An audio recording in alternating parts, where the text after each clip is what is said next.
Espíritu de Cristo parte 1. Copyright 2014 derechos reservados.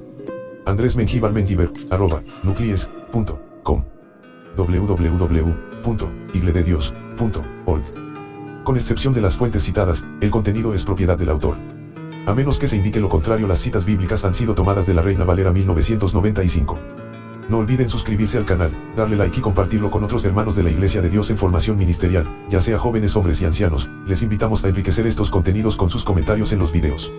Les recordamos que no representamos a ninguna organización en particular, sino solo a la doctrina de la Iglesia de Dios, con la intención de la formación de sus miembros en el ministerio. Paz a vos. Uno de los argumentos populares usados por el dogma de la Trinidad es que el Espíritu Santo nace del amor del Padre hacia el Hijo y del amor del Hijo hacia el Padre. Así, aquello cuya base no está en la Santa Escritura ha venido a ser la declaración con la cual el dogma trinitario se afianza en de millones de devotos. Aunque no pasa de ser una idea, ese amor recíproco que da lugar a la tercera persona de la Trinidad es tomada como una verdad indiscutible hasta el grado de que a ningún devoto trinitario le interesa explorar si eso es verdad o es solo una idea basada en imaginaciones. En lo concerniente a la Santa Escritura no es necesario profundizar en su estudio para mirar cómo los apóstoles del Señor, y el Señor mismo, mencionan que el Espíritu Santo es el Espíritu del Padre. De allí es que a lo largo de los siglos, desde que nació la Trinidad en la Iglesia Católica, se ha venido echando mano de explicaciones con las cuales la Trinidad debe ser entendida.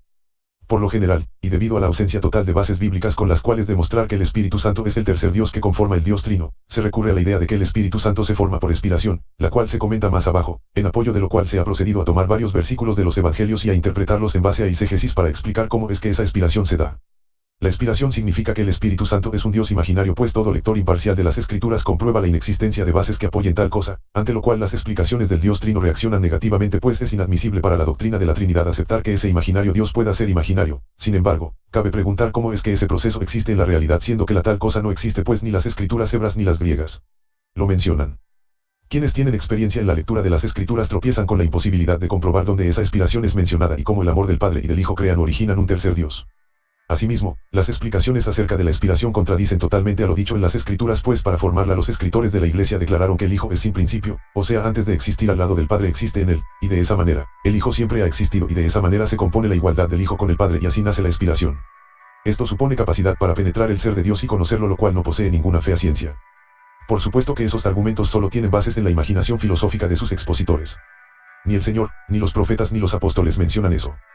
Las siguientes citas muestran la inferioridad y dependencia del Hijo frente al Padre. Yo te he engendrado hoy, Salmo 2:7, yo soy Alfa y Omega, Apocalipsis 21:6, el principio y el fin, Apocalipsis 21:6, mi Padre es mayor que yo, Juan 14:28, diciendo, Padre, si quieres, pasa de mí esta copa, pero no se haga mi voluntad, sino la tuya, Lucas 22:42, pero de aquel día y de la hora nadie sabe, ni aun los ángeles que están en el cielo, ni el Hijo, sino el Padre. Marcos 13:32, entonces el Hijo se sujetará al que le sujetó todas las cosas, 1 Corintios 15:28, para que Dios sea el todo en todo. 1 Corintios 15:28. Etc. Estas citas debieran ser suficientes para comprobar la inferioridad y desigualdad del Hijo en relación al Padre, pero el dogma trinitario se opone a que estos versículos signifiquen lo que significan, o sea que, aunque tales declaraciones son inspiradas, no se deben entender siguiendo el sentido común de lo que dicen, sino que se deben entender según el pensamiento elaborado por la teología trinitaria. Concluyendo entonces que la Escritura no dice lo que de ella se entiende, sino que se debe entender según la interpretación de la Iglesia. Por algo la Iglesia se ha declarado como la única capaz de interpretar la palabra de Dios. Dentro de la capacidad de conocimiento del cual Dios nos ha dotado se entiende que si es Hijo entonces tuvo origen, ese origen es el Padre, y puesto que eso lo dice la Escritura entonces es verdad. Por tanto, la idea de que aun siendo Hijo no tiene principio, carece de fundamento. Incluso la idea de que el Espíritu Santo nace del amor del Padre hacia el Hijo y del Hijo hacia el Padre es doctrina extraña, pues está mencionado varias veces que el Espíritu Santo es el Espíritu de Dios y no el Espíritu del Hijo. La teología de la Trinidad rechaza toda contradicción a su modo de interpretar las Escrituras, declarando como inaceptable las posiciones exteriores que contradicen su fundamento y lo destruyen. Sencillamente el dogma trinitario presenta al Hijo como siendo sin principio exactamente con su Padre, o sea que nunca hubo cuando el Hijo no era. Esto, razonablemente, es un absurdo forjado en el campo de la filosofía que no posee ninguna base en la Escritura. Aunque el argumento acerca del Espíritu Santo como producto de la relación Padre-Hijo parece originarse en el credo atanasiano, en realidad el credo compuesto por Atanasio no contiene nada de esa supuesta expiración. Eso significa que se le atribuye a Atanasio solo por extensión sin que aquel hombre haya imaginado tal cosa. Los argumentos predominantes pertenecen a Tomás de Aquino, quien imaginó poseer capacidad para penetrar el ser de Dios. Hoy día algunos comentaristas toman esa idea tomista como propia para escribir argumentos favorables a la Trinidad, omitiendo declarar a quién pertenece la idea original, haciéndola aparecer como producto de su propio razonamiento. En su Suma Teológica, Tomás de Aquino dice lo siguiente. No obstante, si se consideran las mismas personas que expiran, puesto que el Espíritu Santo procede del Padre y del Hijo conjuntamente, nos encontramos con que procede del Padre directamente, en cuanto que proviene de él. Y de forma mediata, en cuanto que procede del Hijo. En este sentido decimos que procede del Padre por el Hijo, suma teológica. Cuestión 36, artículo 3.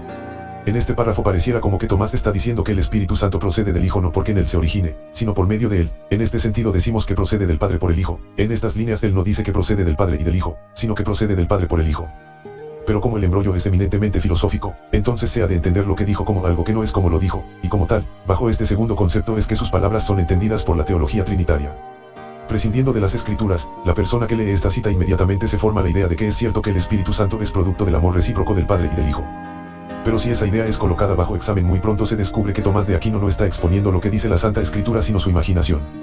Después de todo, en ninguna parte de las Escrituras se encuentra que el Espíritu Santo se forme de esa manera. Partiendo de su imaginación, él dice lo siguiente: si se consideran las mismas personas que expiran, puesto que el Espíritu Santo procede del Padre y del Hijo conjuntamente. ¿Qué es expirar? El diccionario de la Real Academia lo define como, dicho del Padre y del Hijo, producir, por medio de su amor recíproco, al Espíritu Santo. Esta definición es una copia de la definición de Tomás, sin embargo, es suficiente para ayudar a las personas que no están familiarizadas con el término para entender a qué se refiere aquel filósofo al decir lo siguiente: si se consideran las mismas personas que expiran, puesto que el Espíritu Santo procede del Padre y del Hijo conjuntamente.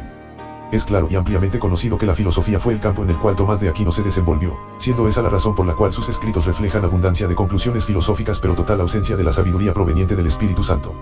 Este y todos los estudios que hemos compartido del Centro de Recursos Ministeriales Sinaí de la Iglesia de Dios, pueden encontrarse en www.iglededios.org. Este canal no tiene fines de lucro. Si el propietario actual de lo generado en este canal no desea compartir dicha información, favor de hacerlo saber en algún comentario en videos del canal, no es necesario reportar al mismo. Paz a vos.